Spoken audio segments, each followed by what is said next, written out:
Chers amis, nous prions ensemble pour ouvrir les fenêtres de l'âme, pour regarder dehors nous-mêmes, de manière à ouvrir notre perception à la vie infinite, à l'amour de notre Père, à la bienveillance de ses amis qui viennent à nous, qui touchent nos cœurs avec les doigts de l'espoir de qui on va se réveiller bientôt, qui touchent nos âmes en attendant que nous puissions sortir de nous-mêmes, de nos conditionnements. Nous vous demandons de l'aide parce que nous en sommes conscients. Nous comprenons déjà notre condition et nous cherchons à nous débarrasser des prisons qui nous gardent encore attachés à un monde de souffrance, de limitations. Nous regardons vers vous, nous voyons vos ailes. Nous souhaitons pour nous la liberté. Nous prions pour que vous puissiez nous donner la force, le courage, la capacité de continuer. Nous vous remercions de votre amour, de votre présence, et que nous puissions en profiter de ces moments d'étude et de réflexion pour élargir notre compréhension de nous-mêmes, de la vie de notre Père. Seigneur, nous vous demandons de nous bénir, que la lumière de ton amour puisse envelopper à chacun de nous.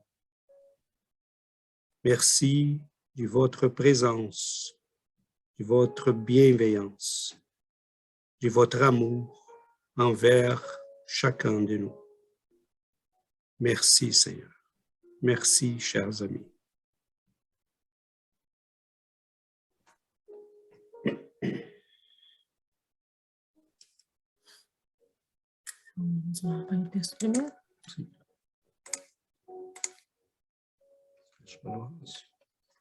Voilà notre rencontre 75. Est-ce que Laurence pourrait lire pour nous, s'il te plaît, Laurence?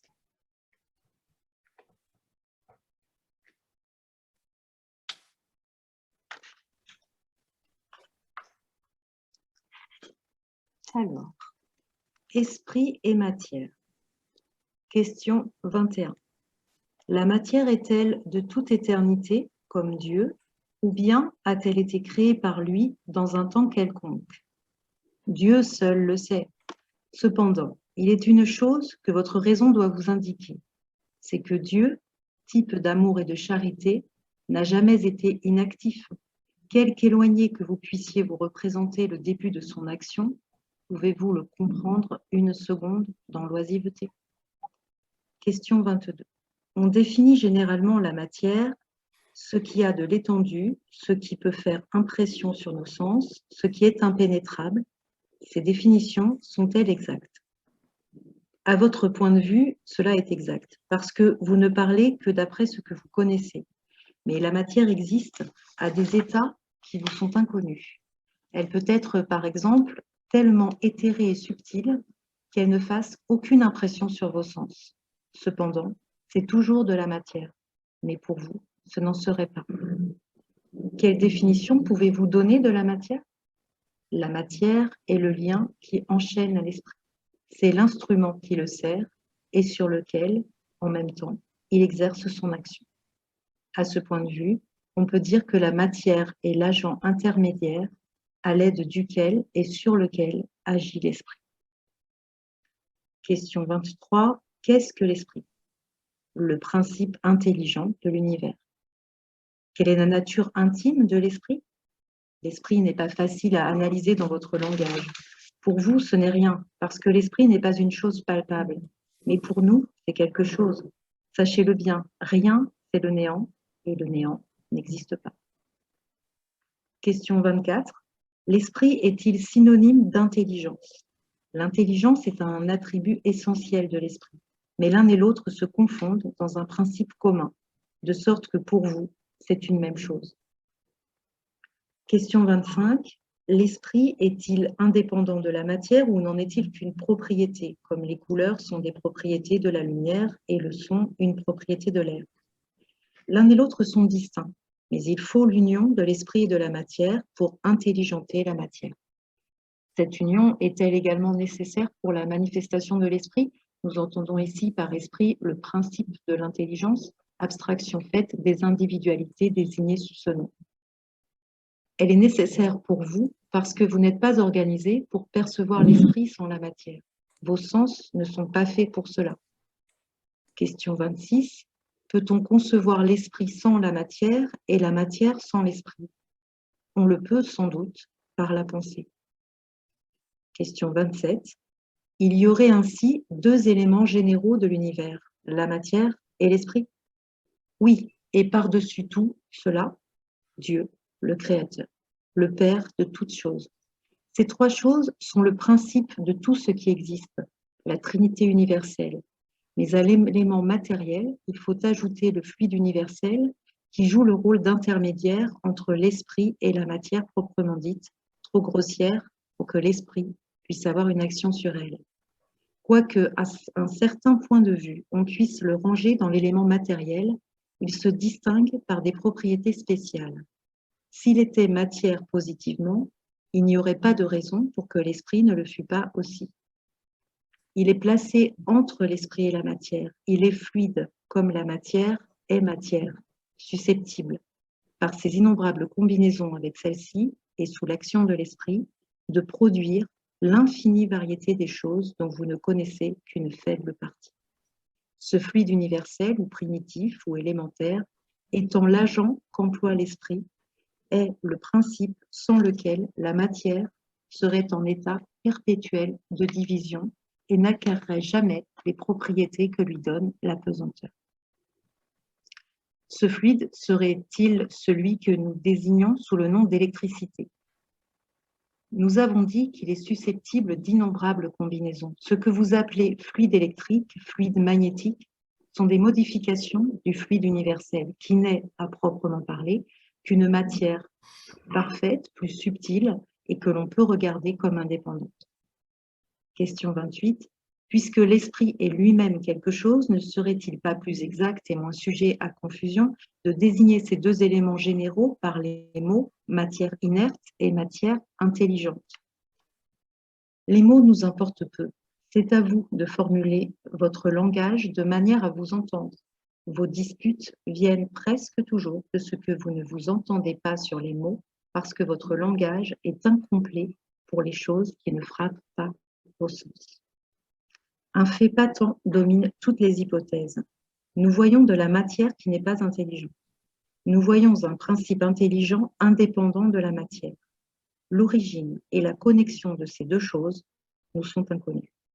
Qu'elles aient ou non une source commune, des points de contact nécessaires, que l'intelligence ait son existence propre ou qu'elle soit une propriété, en effet, qu'elle soit même, selon l'opinion de quelques-uns, une émanation de la divinité, c'est ce que nous ignorons. Elles nous apparaissent distinctes, c'est pourquoi nous les admettons comme formant deux principes constituant l'univers. Nous voyons au-dessus de tout cela une intelligence qui domine toutes les autres, qui les gouverne toutes, qui s'en distingue par des attributs essentiels. C'est cette intelligence suprême que l'on appelle Dieu. Alan Kardec, le livre des esprits, chapitre 2. Merci Laurence, merci beaucoup. Bon, voilà un texte assez, disons, complexe. On a choisi de ne pas aller question par question parce que, bon, sinon on va rester là pour très longtemps. Et d'après ce qu'on a vécu déjà comme expérience, disons quelques années, à chaque fois qu'on étudie ces textes, on a de nouvelles informations, on a des nouveautés que la science publie. Et dans toutes ces années, en étant quelqu'un qui suit plus ou moins les nouvelles de la science, parce que cela m'intéresse, même professionnellement, de plus en plus, je vois là de la concordance. Cependant, on a un blocage, comme l'esprit bien nous a souligné. On a beaucoup de difficultés par rapport au langage. Et on a comme l'impression que le spiritisme nous parle de quelque chose qui est très loin, mais en fait, on est en plein cœur des nouveautés de la science moderne. Pour essayer de démêler un peu, nous avons là, et je ne parlerai pas pour très longtemps, et excusez un peu ma gorge parce que je suis un peu enrhumé aussi. Il va nous dire, on a Dieu, on a un principe matériel et on a un principe intelligent. Comme cela a été créé, nous ne savons pas. Mais c'est évident que par la logique, on en déduit qu'on n'a qu'un créateur, parce que sinon il ne serait pas Dieu. Comme on a étudié précédemment, Dieu doit être unitaire, unique, parce que sinon il n'est pas Dieu. Les principes intelligents, nous savons qu'il est distinct de la matière. C'est ce qu'on sait. Les deux vont agir ensemble à un moment donné, comme il a dit, pour intelligenter la matière. Mais on peut dire que les principes intelligents vont évoluer en utilisant la matière et en rendant la matière intelligente. Parce qu'on voit là, la matière fonctionne. Personne n'a besoin de dire à maman et papa qui fassent quoi que ce soit. La génétique va fonctionner, les corps fonctionnent, mais derrière tout ça, les esprits sont en train de nous dire il y a quelque chose d'intelligent qui fait tout cela fonctionner. Donc, la notion des principes matériels et des fluides cosmiques universels, c'est une notion qui est apparue dès Mesmer et après ça a été repris par les esprits dans la codification, mais qui est très ancienne en fait. Diluée ici, là, dans des cultures très anciennes.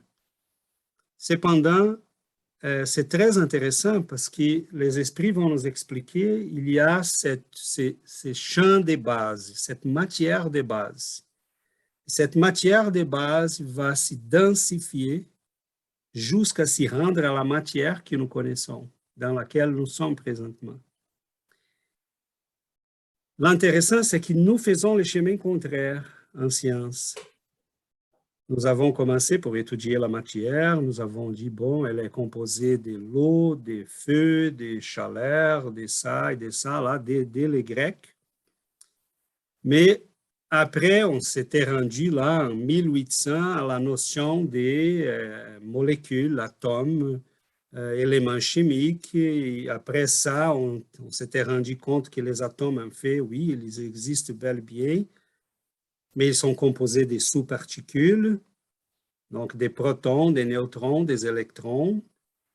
Plus tard, avec quelques milliards d'euros et les grands colliders là en Europe, on a financé des recherches qui coûtent vraiment les PIB d'un pays et qui vont nous montrer en fait que les protons, les neutrons, les électrons sont encore composés des sous-particules. Qui sont composés des sous-particules. Et là, à un moment donné, on ne s'était pas capable de dire d'où vient la matière. Et là, nous avons passé sur une question qui nous dit les fluides cosmiques universels attribuent la caractéristique des matières à la matière. Mais comment la science appelle cela? Bon, les champs de Higgins. Parce qu'il va dire les bosons de Higgins, c'est un essai qu'ils ont fait pour comprendre pourquoi certaines particules, comme les bosons de Higgins, qui sont un type de sous-particules, qui sont supposées ne pas avoir de matière, gagner de la matière. Et là, ils arrivent à quelque chose qu'ils nous demandent de croire, mais que vous allez voir, c'est très difficile à croire. Mais quand là, on dit aux gens, mais croyez-moi, le fluide cosmique universel est là, et on pourrait se dire, mais là, vous me demandez trop. Mais ils me demandent de croire qu'il y a un champ, c'est un genre de champ magnétique, comme une mélasse universelle, qui va coller aux particules pour lui donner la caractéristique des matières. Donc, j'ai quelque chose d'immatériel qui forme la matière. Donc, en fait, la science, les esprits nous ont donné de manière déductive, vous avez le fluide cosmique universel qui va s'y densifier. Et la science a fait le chemin contraire. Nous avons la matière dense et nous montons vers les plus subtils. Mais on parle de la même chose. On cherche d'où vient la matière. L'esprit, pour nous, c'est très tôt. Tout ce qu'on peut dire, c'est que nous sommes différents de la matière. On n'est pas un produit de la matière. Ah, mais ça, c'est écrit dans les questions aussi. Il va dire, ce sont deux choses distinctes. L'intelligence, l'esprit n'est pas un attribut de la matière.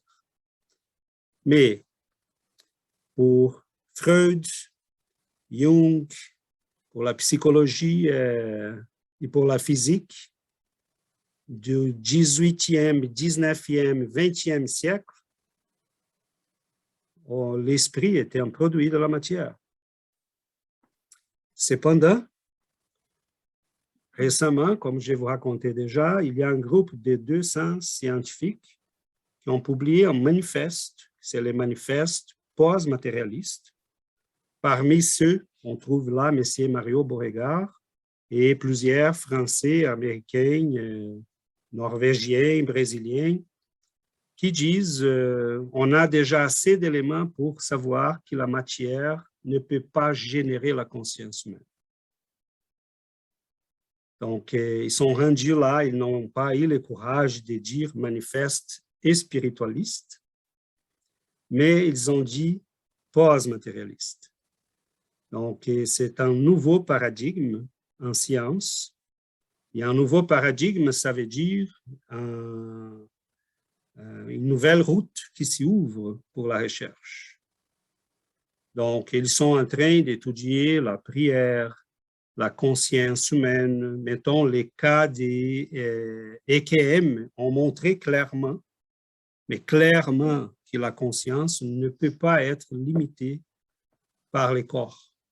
Il y a en nous quelque chose qui va au-delà de notre corps.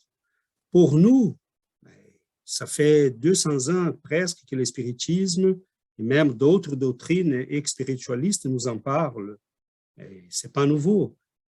Mais on est dans un monde que la science a pris une dimension épouvantable. Je doute même qu'on a fait les bons choix, parce que ça nous a mené là à morceler l'être humain, morceler la société. On vit dans une société schizophrène, en fait, à cause de ça. C'est, à mon avis, une des conséquences de cet attachement-là à la science pure et dure, c'est la schizophrénie que nous vivons présentement. C'est une société morcelée. Les choses ne sont pas collées, ne sont pas unifiées, mais nous sommes un être unique. Hein, nous sommes l'union de la matière et de l'esprit. Donc, le spiritisme a proposé des théories comme les fluides cosmiques universels, mais c'est là qu'on est rendu.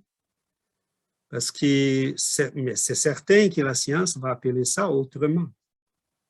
Okay? Il va être à nous, les spirites, en n'étant pas très nombreux, et de faire l'effort de dire, attends, ce que vous dites là, nous avons déjà connaissance, mais nous prenons là ce que vous dites, c'est correct, c'est ce qui va être validé hein, par la société, par la science. Mais à quel moment une théorie est valable? Ça, c'est une question importante. Une théorie est valable quand elle est capable d'expliquer un ensemble de phénomènes, faire des prévisions, et à quel moment une théorie est meilleure qu'une autre. Quand la théorie qui vient d'être proposée est capable de, comment on dit, embarquer. Embarquer. Je ne sais pas là comment utiliser les mots. Elle est capable d'envelopper l'autre. Okay? Expliquer tout ce que cette ancienne théorie explique, mais elle va plus loin. Et elle est capable de résoudre beaucoup plus de problèmes. Donc, ça fait 160 années que le spiritisme est là. Et on risque que les gens s'attachent à des théories qui sont moins explicatives, qui ont un pouvoir explicatif plus réduit. Donc, l'effort que je fais là et que nous faisons ensemble, c'est de montrer que le spiritisme nous a proposé quelque chose qui d'autres aussi, si on étudie, mettons, la théosophie, l'ésotérisme d'Annie Besant et d'autres, Leadbeater et d'autres, ils ont déjà ces éléments aussi. Mais donnons un exemple concret.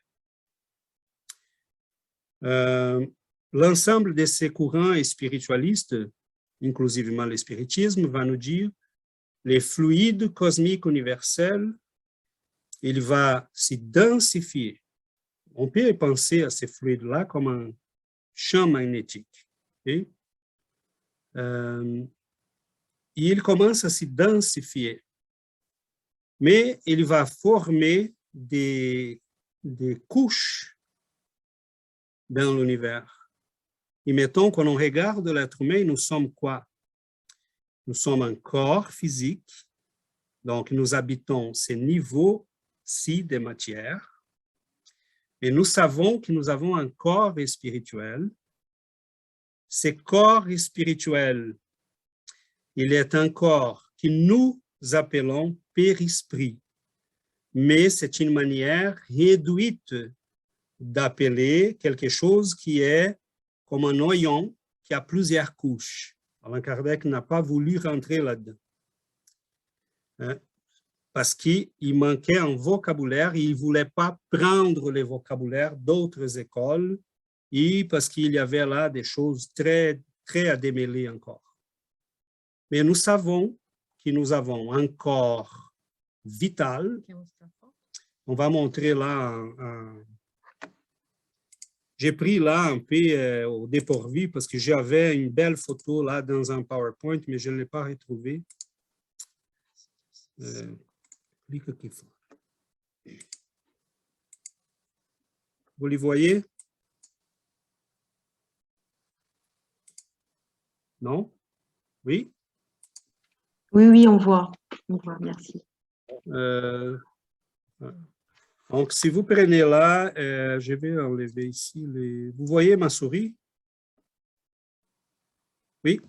Oui. Donc là, on a, mettons, tous les corps physiques ici, c'est les nôtres, on les connaît, pas besoin de prouver à personne. Les corps ici qu'il va appeler bouddhi, qui va là dans la terminologie bouddhiste, en fait, c'est ce qu'on appelle l'esprit, l'âme.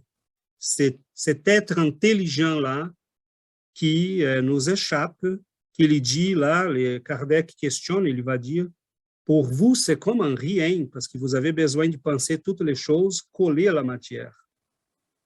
Mais pour nous, c'est quelque chose. Bon, c'est comme s'il disait, pour l'instant, vous avez besoin de penser toutes les choses avec une forme, vous avez cette limitation-là, vous avez besoin de l'espace et du temps pour penser les choses. Nous n'avons plus. Mais si on prend les mentales supérieurs, les mentales inférieures, c'est ce que nous appelons en spiritisme les corps mentaux. Chacun a ses propriétés, chacun a ses fonctions. Ce qu'il appelle ici les corps astral et éthériques, nous ajoutons tout ça, ces quatre-là, et nous appelons tout ça périsprit. Okay? J'avais un schéma qui montrait ça séparément. Je vais les retrouver, je vous montre prochainement. Mais qu'est-ce que je vais dire? Chacun de ces corps-là correspond à une couche de l'univers. OK? Parce que je ne peux pas avoir un corps mental si elle n'a pas un univers mental. Vous me suivez? Je ne peux pas avoir un corps mental si elle n'a pas ce genre de matière dans l'univers. Ah, OK. On va tester ta conception là pour voir si elle fonctionne. Pode. Pourquoi la théorie spirite peut être supérieure aux théories qu'on a vues avant? Mettons les théories en psychologie. Bon. Dans une partie des corps mentaux, on a une sous-division qui, dès les Indiens, on sait que c'est la partie du corps spirituel qui enregistre nos expériences. OK? Ce que les Indiens appellent les registres akashiques. Je pense le prononcer bien en français. En portugais, on le dit registro acássico. Ces corps-là enregistrent la totalité de nos expériences. Donc, ce que M. Jung appelle l'inconscient et M. Freud appelle l'inconscient, ça fait partie, en fait, d'un registre qu'il y en a en nous, qui c'est tout simplement le registre de nos expériences. Mais comment peut-on expliquer, mettons, l'inconscient collectif, qui des idées semblables comme les mythes, les contes de fées vont apparaître dans plusieurs endroits, les mêmes structures de pensée, mais parce que nous sommes dans un univers mental. Et les idées ne nous appartiennent pas tout seuls. Elles sont partagées. Donc, nous pouvons expliquer l'inconscient collectif, mais si Jung, il ne peut pas. Mais nous pouvons. Donc, c'est pour ça que la théorie spirite est supérieure à celle de la psychologie de Jung. Parce que nous pouvons expliquer la théorie de Jung et aller plus loin. Mettons, nous pouvons expliquer pourquoi il y a des scientifiques qui vont avoir la même théorie au même temps. Mettons, Russell Wallace et Darwin ont publié 2 livres sur la théorie de l'évolution au même moment. 3 ou 4 scientifiques, au début de la théorie quantique, ont eu la même idée. Ils sont arrivés aux mêmes conclusions. Mais nous savons que nous sommes un esprit, nous quittons les corps la nuit, ces scientifiques, on va s'y rejoindre par niveau d'intérêt. Les gens qui aiment les arts vont se retrouver avec les gens qui aiment les arts. Donc, on peut avoir 2 types de pièces de théâtre qui vont apparaître dans 2 endroits différents de la planète qui parlent de la même chose. Et on peut avoir 2 théories, Mais tous les registres de nos expériences vont rester dans l'univers mental. Parce que cet univers, cette matière-là, elle est propre à enregistrer nos idées et à modeler nos idées. Donc, on pourrait faire un cours séparé seulement sur la nature du corps mental, du corps vital. Hein? Mais ce que les esprits disaient là, c'est ce que la science est en train de dire.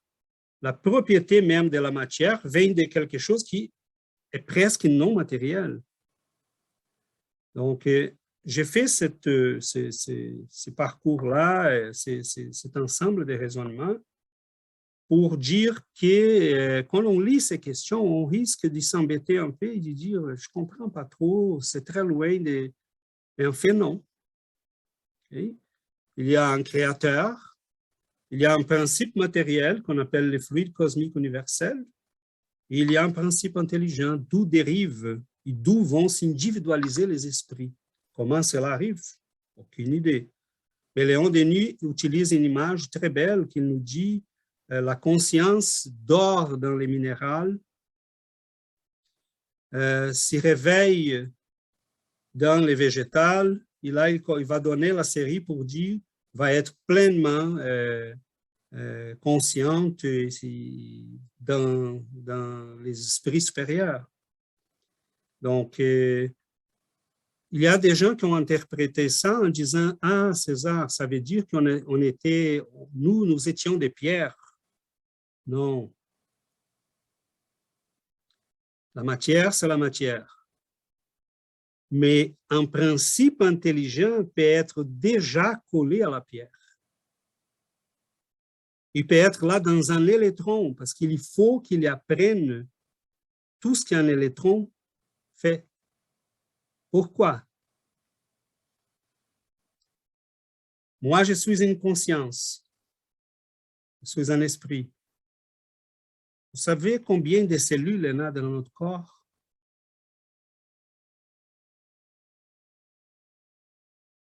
En français, 1 trillion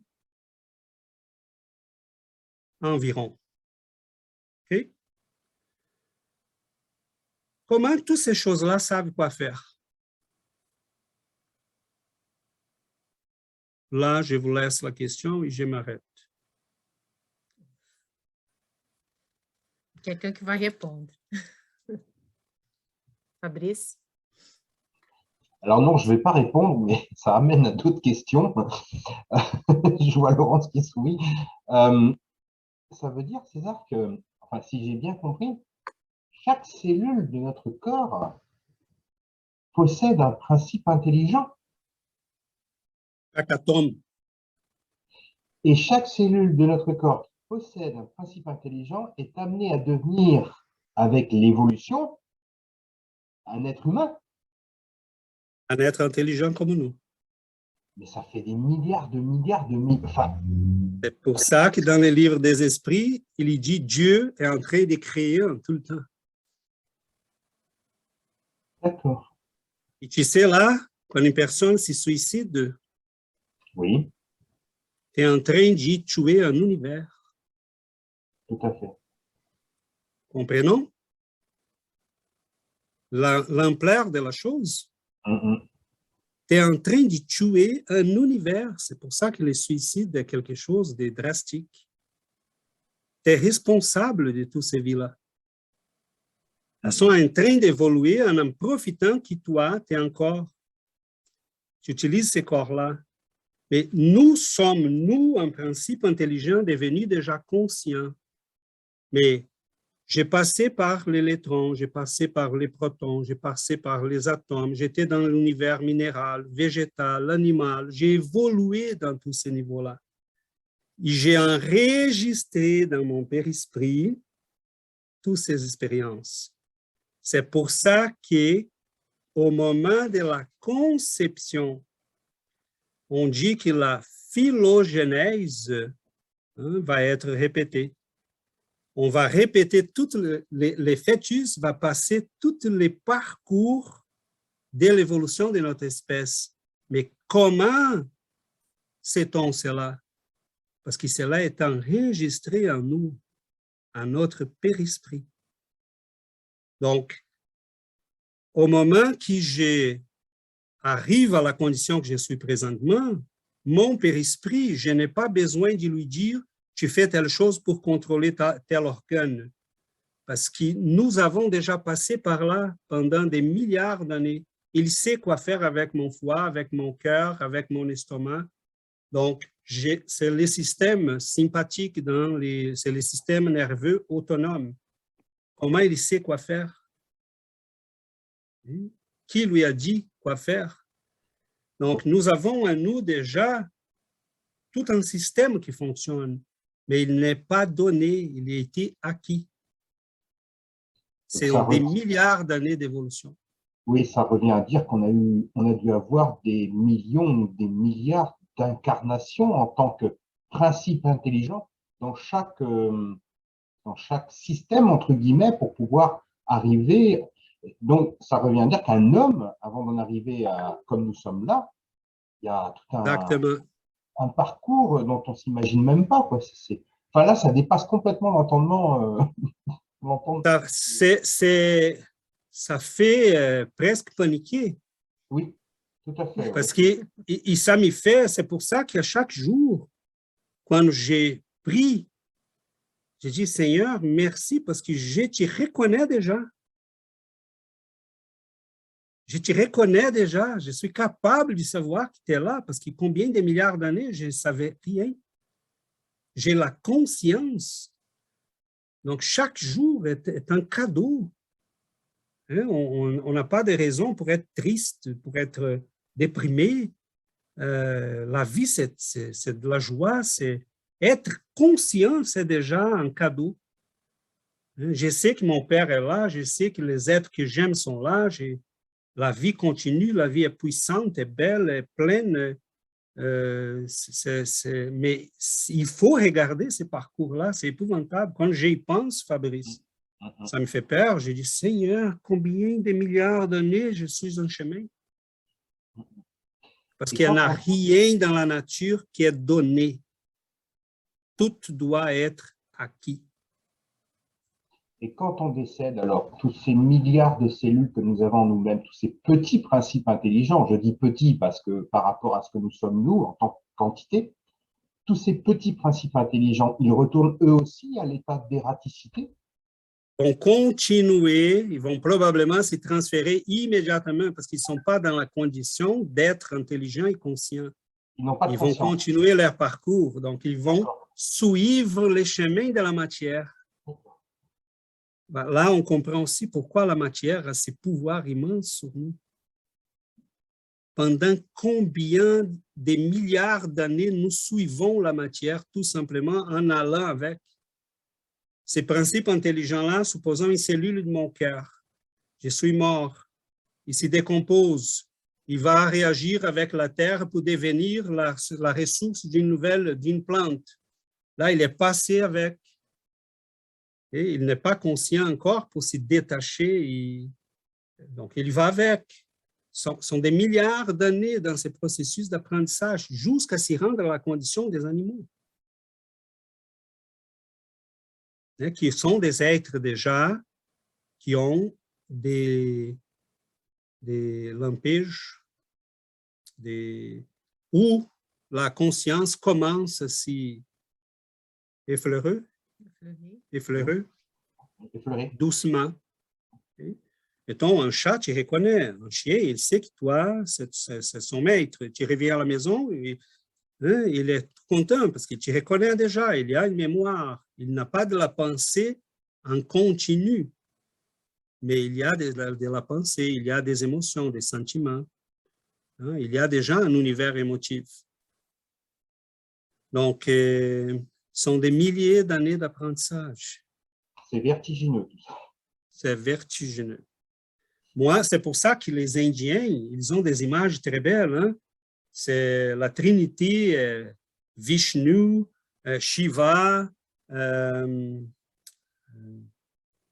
oublié le troisième. Mais ils vont dire là, c'est cosmique. Hein, et il y a la création, il y a des milliards d'années de développement, et là, Shiva va tout détruire pour que les choses recommencent. Ils ont créé des images qui sont très belles, mais si on lit là les Tao de la physique, mettons, Fritjof Capra va nous dire ces images-là rejoignent tout ce qu'on est en train d'étudier dans la physique quantique. Donc, c'est ce qu'ils ont eu comme intuition, ils ont transformé en littérature, en philosophie, en religion. Nous, aujourd'hui, commençons à nous approprier par la voie scientifique, qui est toujours très limitée, mais c'est la voie que notre société a choisie. C'est vertigineux, c'est un très bon mot.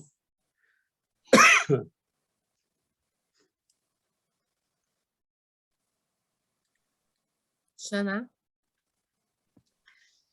Ben, ça me fait penser par rapport aux registres de nos expériences, parce que s'ils vont rester dans l'univers mentaux, et si cet univers mentaux est aussi collectif, donc ça me fait penser de l'importance qu'on continue à apprendre, qu'on continue à évoluer, parce que c'est-à-dire que si on arrête ça, ça va rester stable. Cette évolution, c'est toutes ces connaissances, tout cet apprentissage. Est-ce que c'est ça? Non, il faut bien, mettons, pourquoi tu m'écoutes à ce moment-ci? Parce que nous sommes faits de la même matière. Okay. On utilise des instruments pour transmettre l'image et la voix, mais c'est tout simplement des manières de remplacer le fait que je pourrais être à ton côté, présent devant toi et toi présent devant moi. J'utilise une caméra qui capte mon image, qui va la transmettre, mais tes yeux sont capables de voir cette image-là parce qu'ils étaient capables de me voir en présence aussi. On fait tout simplement remplacer les choses. Qu'est-ce que je vais dire par cela? Pourquoi nous éprouvons tous les mêmes expériences s'il y a un bruit qui s'y fait dans la maison? Pourquoi tu l'écoutes? Parce qu'il t'est fait de la même matière que ces bruits-là, des ondes, des corps solides. Donc, nous partageons une expérience physique tous ensemble. Mettons, tu sais que ton corps, présentement, il y a des morceaux des étoiles, des dinosaures, des anciennes forêts, d'autres êtres humains. Mais cela ne fait pas de toi un mélange de tout ça. Donc, attention, parce que de la même manière que nous utilisons la matière physique à plusieurs reprises, cela ne veut pas dire que nous sommes conditionnés par les vécus de cette matière dans le passé.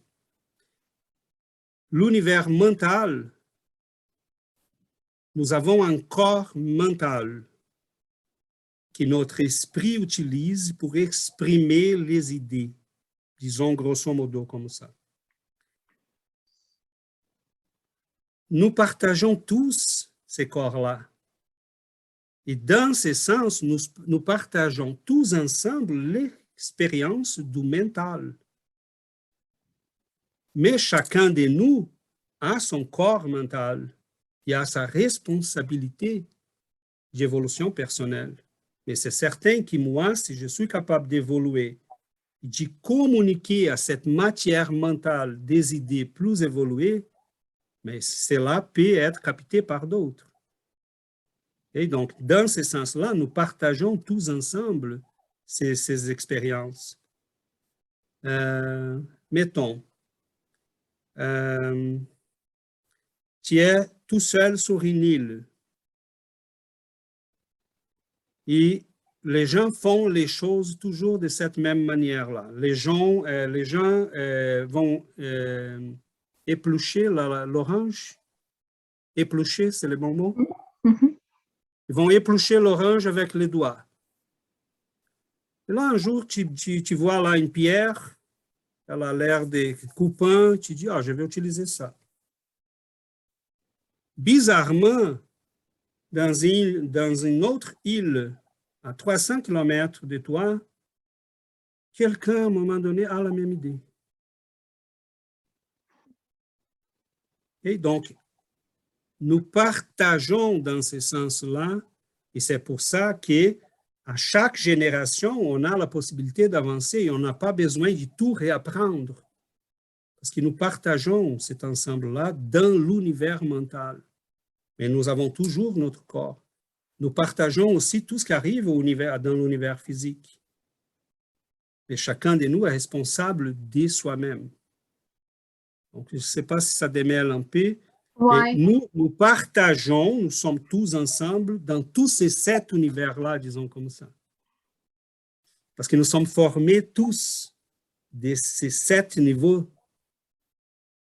Mais, on peut simplifier, nous partageons au niveau du périsprit tous ces vécus-là parce que nous sommes tous faits des périsprits. Donc, c'est immense. Okay? Et le pouvoir explicatif de ça, on n'est qu'au début. C'est pour ça que ça me fait un peu sursauter quand je vois là des gens qui sont en train de lancer des théories dans les milieux spirites, qui ont la prétention d'être une évolution, mais qui sont en fait un recul, comme un genre de psychologie qui nous ramène à Jung, qu'on devrait ramener Jung au spiritisme et dire, écoutez, on peut vous aider sans arrogance, sans prétention, mais nous, on peut vous aider. Vous pouvez nous donner quelques trucs, c'est intéressant là, les mythes, les contes de fées, c'est super pour les gens qui étudient le théâtre, mettons. Pega esse livro aqui, A Jornada do Escritor. Si on lit des livres comme ça, mettons. En portugais, là. C'est La journée de l'écrivain. C'est Christophe Vogler. Vogler. Il y va, mettons, il fait là une étude de, mettons, les parcours des héros selon Jung. C'est très intéressant pour les gens qui écrivent pour les cinémas, pour les théâtres. On voit qu'il y a une structure. Et donc, c'est très riche la psychologie de Jung. Elle a été en avancée par rapport à d'autres psychologies, mettons, mais elle est quand même une psychologie matérialiste. Parce qu'ils vont dire l'inconscient, c'est un héritage biologique. Okay? Il n'est pas un héritage biologique. On va au-delà de ça. Le spiritisme est capable d'expliquer à cette théorie-là ce qu'elle dit, mais ne comprend pas. Okay? Je ne suis pas trop loin, là? OK. Oui, Sébastien? Moi, quand on parlait des cellules et tout ça, ça me faisait penser la responsabilité qu'on a de notre corps, parce que, tu sais, on pourrait dire qu'on est comme des dieux de nos cellules. Alors, est-ce qu'on veut que ces cellules-là soient à l'enfer ou au paradis? Ça donne une grande responsabilité. Ça me faisait penser aussi, quand on regarde le monde, c'est un peu compliqué à comprendre, quand on voit le monde du point de vue matériel, parce que, tu sais, comme Nikola Tesla a dit, que si on veut mieux comprendre, il faut voir en fréquence. Fait que si nous, on voit du point de vue spirituel, tu sais, on est beaucoup plus que l'univers matériel, là. Fait que c'est difficile peut-être de comprendre, puis de partir de notre point de vue matériel, puis d'essayer de voir plus haut. Mais si on part de plus haut, puis on dit, bon, notre conscience, c'est un point que pour le moment, puis pour des raisons qu'on sait, il est là maintenant, dans cette matière grossière. Puis si on voit en fréquence, tu sais, on monte en fréquence, mais notre corps mental serait une fréquence plus haute, puis notre corps comme ça, puis on irait plus haut en fréquence. Pour le moment, nous, on est ici parce qu'on doit apprendre quelque chose ici, mais nous, on est tout ça. On est le tout. Comme Jésus nous a dit, vous êtes des dieux, mais pour le moment, on est au début de l'échelle. C'est plus facile de comprendre, selon moi, quand on voit comme ça, quand on parle de qu'est-ce qu'on est, puis on dit, oui, ma conscience maintenant est un point, puis je suis ici pour apprendre qu'est-ce qu'il y a à apprendre ici dans la matière, mais je suis tout ça. Fait que j'ai toutes ces fréquences-là plus hautes sont là, mais je n'ai pas accès à ça pour le moment. Mais, ou comme les notes musicales, tu sais, qui va à l'infini, tu sais, puis c'est toujours les mêmes notes, mais qui montent par octave. Fait que, tu sais, on n'a pas accès au plus haut, mais c'est ça qu'on est dans le fond. Fait que j'ai pensé à ça, puis ça m'a aidé comme à comprendre, à avoir comme plus une image globale de ça. Je ne sais pas si ça peut aider quelqu'un. Non, c'est très, très parlant et ça nous ramène à des choses, comme je disais là, la société schizophrène dans laquelle on vit, c'est parce que, mettons, si on prend les Indiens, les indigènes américains ou les bouddhistes, ils sont séparés là par des milliers de kilomètres et des valeurs culturelles, tout ça. Et ils avaient la même vision du sacré devant la vie. Quand il mangeait un animal, il remerciait. Il disait, désolé mon frère, je dois vivre et pour ça, je dois tuer. Mais manger était un acte sacré. Parce que d'une manière quelconque, il sentait que la vie était partout. La vie est partout. Donc, cette responsabilité-là que tu dis, c'est pour ça qu'on dit notre corps est un temple. Et oui, tout à fait. Donc, mais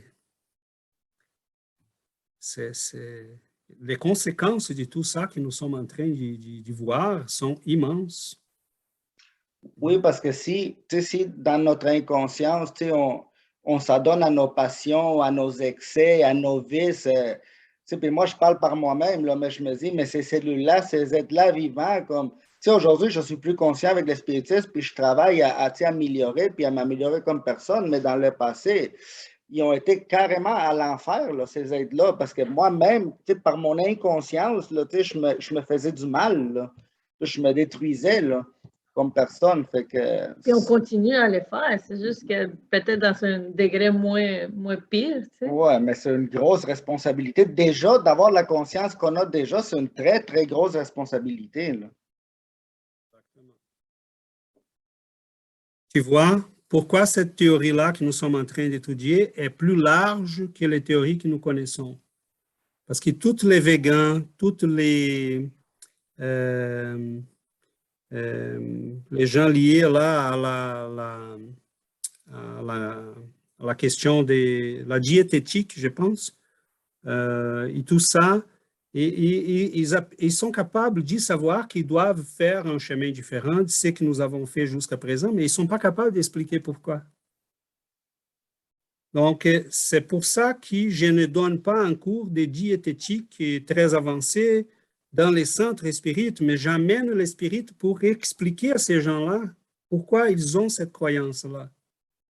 Je ne suis pas arrogant là, c'est tout simplement la réalité. Une théorie est plus large que l'autre. Donc, voilà, Shana, et après Fabrice. Oui, c'est vraiment beaucoup. Excuse-moi, on peut de connaissance. Pas doucement. Mais si je pense, OK, je vais essayer de... J'espère que je ne me trompe pas, mais vous allez me corriger si c'est le cas. Donc, on a dans notre corps une partie que c'est matière, mais une partie que c'est aussi intelligence. C'est ça? Non? Okay. Toi, Shana, tu es un esprit pleinement conscient. OK, oui. Et est-ce que tu penses que Dieu ferait quelque chose d'inutile ou qu'il n'en profiterait pas de tout pour faire tout avancer ensemble? Oui. Donc, ton corps est complètement sous ton contrôle. Mm-hmm. Mais dans chaque cellule, dans chaque atome de ton corps, il y a des milliers de principes intelligents qui sont là en profitant pour évoluer. Mais toi, tu es au contrôle de tout ça. Comme Sébastien a dit, toi, tu es le Dieu pour tous ces êtres-là à ce moment-ci. Exactement. Donc, c'est-à-dire qu'à partir du moment que je prends conscience de ça, de cette intelligence que j'ai apprendre, que j'étudie, que je mets en en évolution, mes gènes, qui sont aussi une sorte d'intelligence, ils vont aussi pour les futures générations, ils vont être transmis toute cette croissance, toute cette évolution des valeurs morales, de compréhension de cette intelligence-là supérieure, c'est ça?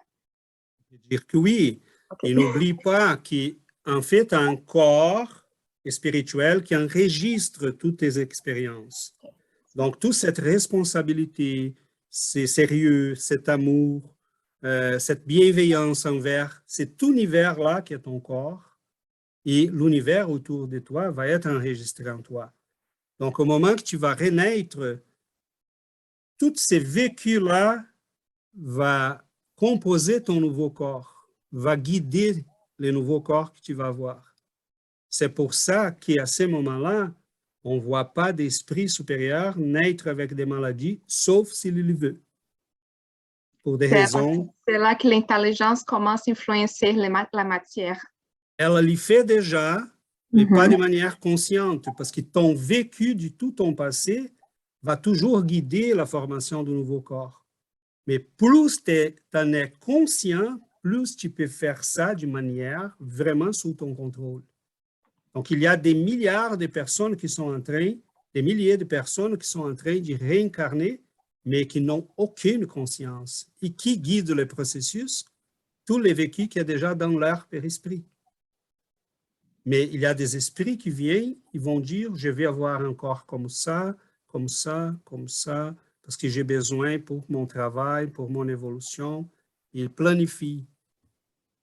Donc, c'est large, c'est large. On peut là choisir des morceaux pour en parler. Mettons, qu'est-ce que tout cela implique pour notre incarnation? Qu'est-ce que tout cela implique pour notre évolution? Chaque aspect de notre vie pourrait être analysé en face de tout ça. Oui, Fabrice? Oh. Ah, oui, c'est large. Comme dit Fabrice, c'est vertigineux. Et après, Laurence et Christophe. Là, j'imitais. Oui, je voulais juste poser une question. Est-ce que c'est pour cette raison que dans le mouvement spirit, on trouve beaucoup de végétariens? Des gens qui arrêtent de manger de la viande. Est-ce qu'il y a une sorte de prise de conscience que, bon, personnellement, je mange plus de viande, mais est-ce que ça vient du fait qu'il y a une prise de conscience que tu es un animal, c'est aussi tuer un frère inférieur, et quelque part, c'est aussi détruire, en fin de compte, tout un univers, tout un microcosme. C'est pour cette raison, justement, que de plus en plus de monde dans le mouvement spirit deviennent végétariens. Oui, c'est la raison. Il faut toujours qu'on sache pourquoi on fait les choses. Parce qu'il y a bien des gens qui, sur YouTube, vont dire « Ah, je suis végan », mais c'est la mode. Okay? C'est parce que la copine à côté dit, elle a été applaudie, on veut se faire applaudir. Mais quand on a la conscience, on commence à diminuer au moins la consommation de viande. Parce que ce sont des habitudes qu'on a acquises pendant des milliers d'années d'évolution. C'est pour ça qu'on ne peut pas imposer non plus aux gens qu'ils changent du jour au lendemain. Mais c'est certain, Fabrice, que l'augmentation de la conscience nous amène à donner ces pas-là inévitablement. Et plus on s'épure, j'imagine que plus on doit avoir une nourriture éthérée, quoi. Oui. En fait, les esprits qui ont déjà une évolution moyenne n'auront plus besoin des systèmes digestifs, là je parle dans le plan spirituel, oui. Et des systèmes génitals. Parce qu'ils se nourrissent dans ces deux aspects-là par d'autres moyens. Donc, je ne sais pas si vous vous rappelez les films Cocoon, qui dans un moment donné, là, l'extraterrestre, la femme extraterrestre, en lien d'amitié là avec un terraquien, et il veut avoir une relation avec elle, et elle a dit, je vais t'apprendre quelque chose. Ils étaient là séparés par quelques mètres dans une piscine. Et elle se concentre, elle laisse sortir une lumière d'elle, il rentre en lui, et elle oh! Et c'est quoi ça? Hein? Donc, notre orgasme, là, ce serait quelque chose de ridicule en face de ces. Donc, c'est là où on s'en va. Mais allons doucement. Okay? Si vous mangez là un petit poulet, ce n'est pas grave. Si vous, okay? On peut continuer à avoir des orgasmes, ce n'est pas grave. Okay? Mais on sait où on s'en va. Laurence? Oui, en fait, tout à l'heure, quand tu as cru que je demandais la parole, je faisais au revoir à Fabio qui partait. Mais, mais en fait, bon, on a toujours quelque chose à dire. Déjà, par rapport à ce que disait Fabrice à l'instant, je crois que j'en ai déjà parlé la semaine dernière, mais tu n'étais pas là, Fabrice. C'était dans le livre de Marlène Nobre, Notre vie dans l'au-delà, je crois. Elle parle justement de cette histoire de l'alimentation dans les plans spirituels.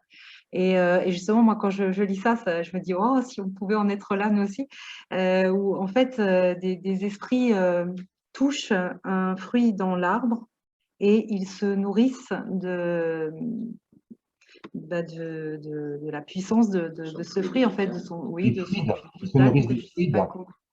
Des fluides. Ouais, des Ils se nourrissent fluides, des voilà, fluides. c'est ça.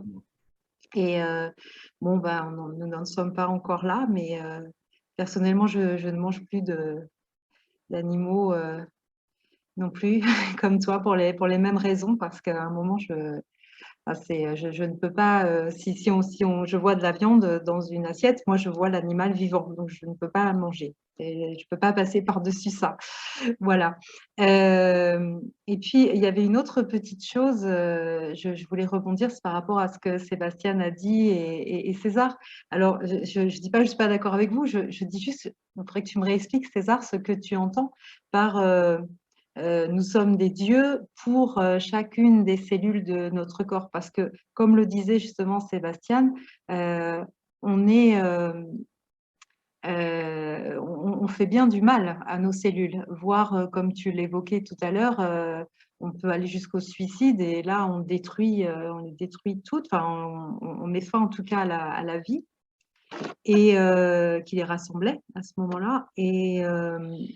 Et donc, comment on pourrait se laisser appeler Dieu, puisque justement le principe, c'est la perfection en tout et l'amour universel. Donc, non, on en est vraiment très loin. Même si je comprends bien hein, la distance entre une cellule et puis notre niveau de conscience actuel. Ça, je comprends le lien. Mais par contre, Dieu, ça me dérange. Non, non, Laurence, là, tu as pris les mots très au pied de la lettre. C'est une appellation, mais justement, cette appellation, moi, me dérange. On ne peut pas en trouver une autre.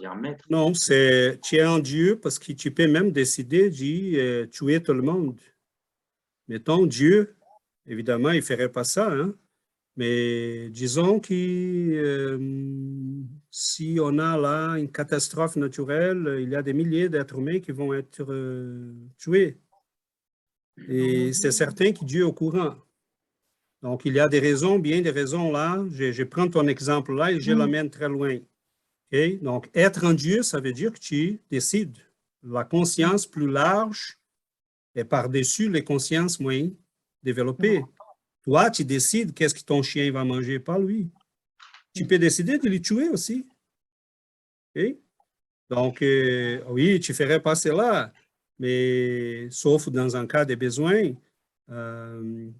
Mais être en Dieu, c'est dans l'essence des dieux, disons, mythologiques. Pas là des dieux que nous concevons comme la suprême beauté, amour, intelligence, mais être Dieu dans le sens qu'il est plus grand, les plus développés, prend soin, il a la responsabilité sur ce. Mais est-ce que nous étions au courant de ça jusqu'à hier?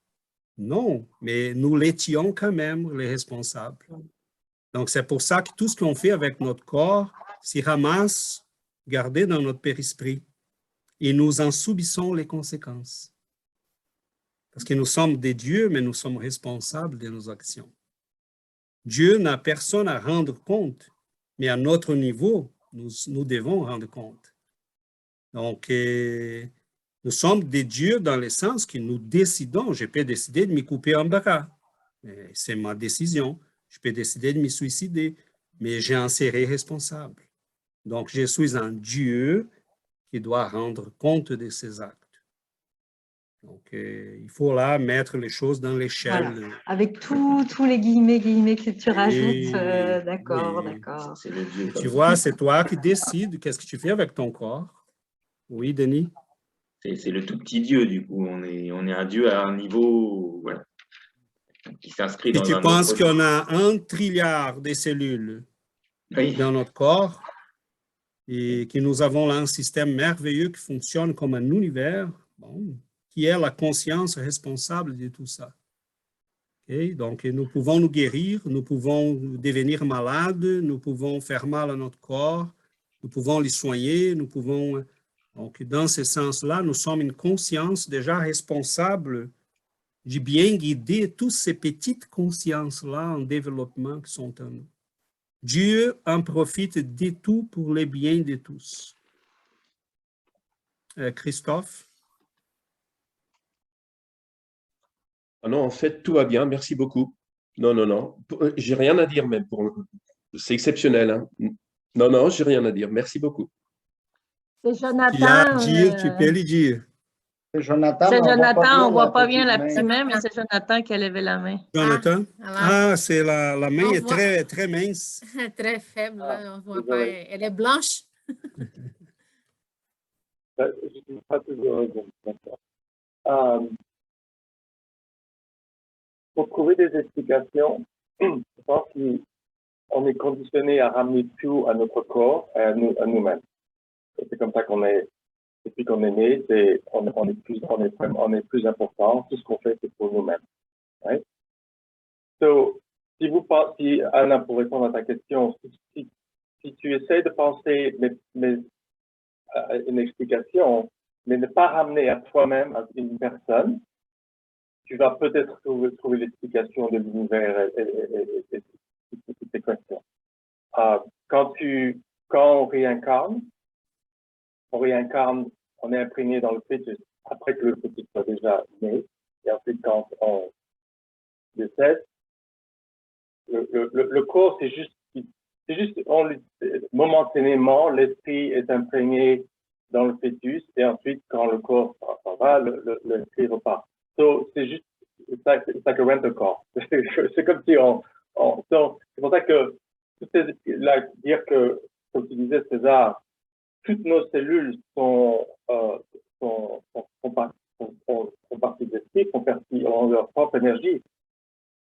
Si tu penses seulement en tant qu'énergie et en tant que, j'aime bien l'explication mystique cosmique. Si tu penses en ces termes-là, tu peux comprendre mieux l'univers. Si tu ramènes tout à ta propre personne, c'est l'analogie du rental car. Notre esprit est juste quand au moment du fœtus, on est imprégné et ensuite on part et l'esprit repart et continue. Et même chose dans les petites cellules, même chose dans les atomes, même chose dans tout l'univers. Donc, chaque fois que tu cherches une explication, tu la trouves dans... il ne faut pas la ramener à soi-même. Il ne faut pas on est une petite personne. Je suis tradition bouddhiste où par méditation, j'arrive à intérioriser l'esprit Bouddha dans moi-même et faire partie de l'esprit Bouddha. Et comment je le fais, je ne ramène pas à ma personne. J'imagine que je suis Bouddha et je suis une personne enlightened. Il y a tout ce concept, je crois, commencer une leçon où quand vous utilisez the mind, on crée notre univers. Comment vous me voyez, comment je vous vois, on crée ça. On crée ça avec tous les sens qu'on connaît, avec tout ce qu'on a appris. Mais donc, ça n'existe pas. C'est juste ces connaissances, etc., on les crée. Et si vous pensez en termes de juste, pas de vous-même à une personne, c'est de penser en termes d'énergie, de fluide cosmique, qu'on est tous fait partie de cette vague, une vague, on fait partie, on est juste une petite cellule, il faut ramener ça à cette énergie, pas à la personne que vous me voyez ou je vous vois ou je vous touche, etc. C'est comme ça que vous pouvez comprendre l'univers et c'est plus logique, je pense. Il y a là, Jonathan, beaucoup de choses parce que je vois là que tu pars de certaines conceptions, comme le bouddhisme, mettons. Mais il y a un processus dialectique, en fait. Quand on sort de nous, mettons, pendant 5 siècles, la science a avancé de l'homme vers l'univers. Et à la fin, qu'est-ce qui arrive? Cela nous ramène à l'homme. Et si on sort, et les grands mystiques qui sont allés vers l'intérieur, cela les ramène à l'univers. Parce qu'on commence à voir que tout ce qu'on perçoit en nous, ça, c'est dehors aussi. Donc, les processus qu'on va de l'homme vers l'extérieur, de l'extérieur vers l'homme, c'est toujours, on va toujours rejoindre les deux. Donc, la conception de que nous créons l'univers et tout ça, elle est basée sur plusieurs conceptions-là en arrière qu'on doit faire attention. Parce que la notion des Mayas dans le bouddhisme, c'est pour dire tout simplement, il y a une réalité par-dessus celle-là que vous voyez, qui vous échappe. Mais qu'est-ce qu'on a lu là dans toutes les questions? Il y a des matières plus subtiles que celles que vous voyez. Vos sens ne sont pas capables de percevoir cette réalité. Vous n'avez pas encore des mots pour ça. Nous n'avons même pas les moyens de vous expliquer. Mais aujourd'hui, on sait déjà beaucoup sur cette réalité. Donc, ce n'est pas que l'univers n'existe pas ou que nous créons l'univers. C'est tout simplement pour nous rappeler qu'il y a une réalité par-dessus cette réalité que nous voyons et qui aujourd'hui, on commence à s'y rendre compte. Donc, il ne faut pas prendre cela, à mon avis, au pied de la lettre. L'univers n'est pas une création, mais beaucoup de ce que nous faisons, c'est notre création. Beaucoup des choses sont des illusions. Et beaucoup de choses nous prenons comme étant la réalité, mais ce n'est pas la réalité, c'est qu'il y a de l'illusion. Donc, dans ce sens-là, est très, très beau, cette conception est très belle. Mais mettons, si on s'y ramène un peu à ce qu'on disait tantôt, est-ce que vous avez besoin de dire à votre corps quoi faire, à votre cœur, à vos cellules? Donc, quand il dit là dans la question, dans une des questions, que Dieu ne dort pas, qu'il agit en tout le temps. Mettons, je suis en train de dormir. Une bonne partie de ma vie se passe dans l'inconscience, c'est 25%. Mais mon corps fonctionne. Il sait quoi faire parce que mon périsprit a déjà tous les contrôles. Il y a les registres de quoi faire. Mais l'univers que nous voyons, seconde à seconde, si nous pensons à tout l'univers comme des petites cellules, là, il y a quelqu'un qui maintient cet univers tout le temps en fonctionnement, qui a la conscience pour cet univers. Donc, on peut aller très, très loin. Hein? On n'est pas dans un genre de panthéisme parce que le spiritisme va nous dire Dieu a une chose distante, mais pas tant que ça, parce qu'évidemment, comme il dit, on ne sait pas bien comment tout cela s'est passé. Sommes-nous une partie de Dieu? Notre corps est... Il y a beaucoup de questions là que nous n'avons pas la réponse pour l'instant. Mais je pense qu'on a eu quand même une réflexion là qui nous ramène à considérer plusieurs choses. À considérer la grandeur où nous sommes. C'est infini, là. On ne peut pas avoir la prétention de tout comprendre. Pour l'instant, non. Pour l'instant. Donc, on est en évolution. On apprend petit à petit, sans avoir l'arrogance. Il faut, comme on avait dit la semaine passée, il faut qu'on aille l'humilité. Il faut qu'on se voit comme des très, très petites créatures en croissance, parce qu'il y a des choses qu'on ne peut pas comprendre et on ne peut pas avoir la prétention de comprendre. Donc, c'est immense, c'est immense. Donc, les chemins, on a déjà, Fabrice était un peu, on a déjà vécu beaucoup et nous avons encore beaucoup à vivre. Donc, on ne peut pas être paresseux. Donc, on va doucement, petit à petit, jour par jour, pas à pas, parce que notre chemin est très, très long.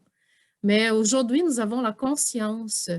Et avec cette conscience-là, on peut prendre soin de nous. On peut prendre soin de notre corps et de notre esprit. Moi, je pense, je ne perds pas beaucoup de temps à essayer de comprendre comment les choses fonctionnent parce que c'est hors de mon contrôle, c'est hors de ma capacité. Mais je me concentre à m'améliorer moi-même. Je me concentre à être aujourd'hui plus que j'étais hier au niveau de ma conscience, d'apprendre, d'être plus humble toujours, parce qu'il faut qu'on soit de plus en plus humble, parce que sinon, on ne peut pas évoluer, parce qu'il faut se mettre dans la main de notre Père et Créateur et faire ce que nous avons à faire, qui est de prendre soin de nous et d'être, parce que nous sommes responsables de notre croissance. Donc, il faut qu'on se concentre à ça. Et lorsqu'on fait, on étudie et on s'y met en action, en amour, en respect, en gentillesse. Donc, on est en train de faire ce que Dieu nous demande de faire dans notre niveau, là, parce qu'on ne peut pas aller plus loin. Il faut respecter où est-ce que nous sommes. Nous sommes dans un degré, il faut encore monter beaucoup, mais il faut qu'on s'y respecte. Il faut qu'on ait conscience de ce que nous sommes aujourd'hui et faire de notre mieux aujourd'hui dans notre niveau. Parce qu'on ne peut pas aller plus loin, mais on ne peut pas reculer non plus. Donc, si les choses avancent, il faut qu'on avance en même temps. Mais donc, c'est le travail sur nous-mêmes. C'est à ça qu'on doit se concentrer.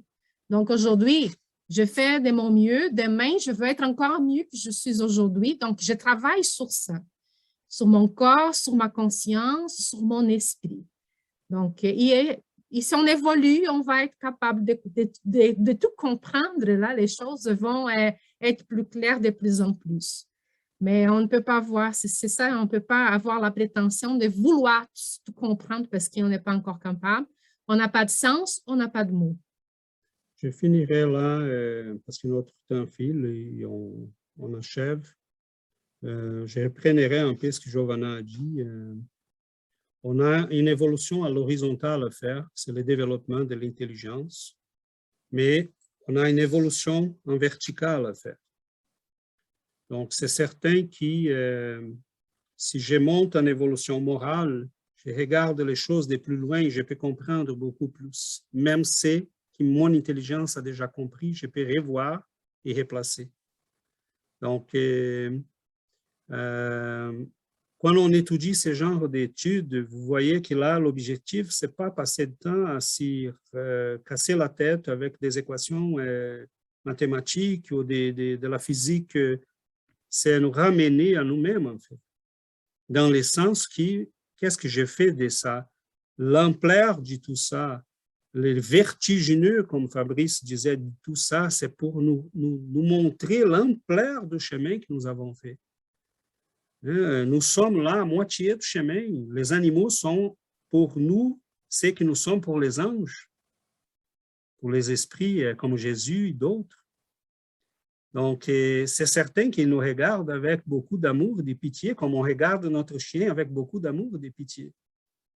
Mais j'ai dit, Seigneur, merci que je suis le petit chien qui a conscience que toi es là. Je peux m'adresser à toi, je peux t'en parler, je peux serrer ta main et me laisser guider. Donc, quand on étudie ce genre de sujets, c'est pour avoir un peu de conscience où nous sommes rendus là dans notre évolution, que nous n'avons pas toutes les réponses, c'est très tôt, mais à quoi nous servirait avoir ces réponses-là? Ça ne sert à rien. Pour l'instant, ça ne nous dit rien. Ce sont des choses qu'on n'a pas même besoin de comprendre parce qu'on a tant de chemins à faire pour notre évolution morale et spirituelle. Comme Giovanna disait, on n'a même pas d'essence pour comprendre certaines choses. Dans les spectres magnétiques, on voit là des 400 à 700 nanomètres. Et le spectre magnétique est immense, infini. Donc, vous voyez là combien de couleurs nous échappent. tous les ondes ont des couleurs, mais on voit que 7 et un mélange de ces 7-là. Et pour l'instant, ça nous suffit. Ça nous permet déjà de créer la Mona Lisa, les œuvres de Leonardo da Vinci, toute la beauté qu'on est capable, les symphonies, donc, pour l'instant, oui, nous sommes petits, mais nous sommes quand même, nous sommes là, nous avons fait déjà de belles choses. Et on n'a pas rentré dans l'étude du magnétisme, mettons, c'est ces mélanges de fluides électriques, vital et spirituel qui nous permet de guérir, d'appliquer des énergies. Donc, il y a tout un univers là qui doucement, et on n'a pas de choix, il faut que ce soit doucement parce qu'à chaque rencontre, on sort avec beaucoup de questions et quelques peu de réponses. Mais c'est la nature de l'étude. Humblement, on avance. Aujourd'hui, on a compris qu'il y a un Dieu, qu'il y a un principe matériel et un principe intelligent, que la jonction de ces deux-là nous permet l'évolution de l'esprit, mais que les principes intelligents vont utiliser la matière. Et quand on dit utiliser la matière, c'est utiliser un petit électron, un atome, une cellule. Donc, et on n'a même pas pensé à des choses comme une cellule est déjà un organisme vivant, hein, comme nous. Elle se nourrit, elle excrète, elle respire. Donc, cette cellule-là, c'est déjà un principe intelligent plus développé qui a autour de soi toutes les autres qui sont encore moins développées. Donc, c'est immense. Dieu est d'une grandeur épouvantable. Okay? Mais voilà, ça, c'est pourquoi, pour nous rendre heureux, humbles. J'ai un Père qui est là, qui prend soin, qui me donne la main et qui me guide vers la lumière, la grandeur, à mon héritage, en fait, comme fils de Dieu. Mais voilà, on va arrêter. Yuri, est-ce que tu es en condition de... OK. C'est ça, tu as dit l'étude, beaucoup de questions, peu de réponses. Là, j'ai compris, là, c'est une stratégie pour qu'on étudie plus. Là. Faut laisser toujours quelque chose. On y va.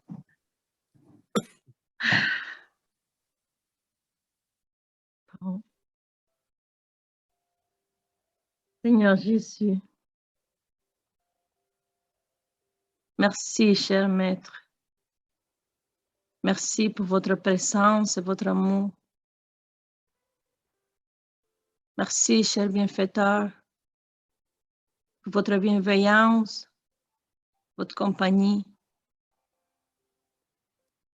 Merci, Seigneur, pour cette nouvelle journée,